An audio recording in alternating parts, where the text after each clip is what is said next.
उधमपुर मुठभेड़ में घायल वीडीजी सदस्य मोहम्मद शरीफ की मौत। घर में घुसकर आतंकियों ने मारी थी 4 गोलियां। सुरक्षा बलों ने इलाके को घेरा, सर्च ऑपरेशन जारी।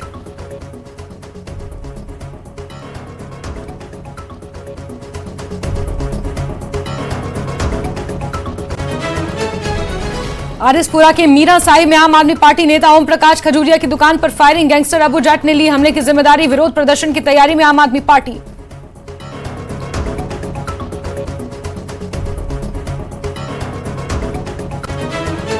रामबन के परनोट इलाके में घरों में दरारें आने का सिलसिला बरकरार। 60 घर अब तक पूरी तरह से क्षतिग्रस्त। 100 से ज्यादा मकानों पर संकट। डर की वजह से कई परिवारों ने छोड़े अपने घर। श्रीनगर नाव हादसा। जम्मू कश्मीर बीजेपी अध्यक्ष रविंद्र रैना पहुंचे। गंडबल प्रभावित परिवारों से कर रहे मुलाकात। 16 अप्रैल को नाव पलटने से हुआ था हादसा।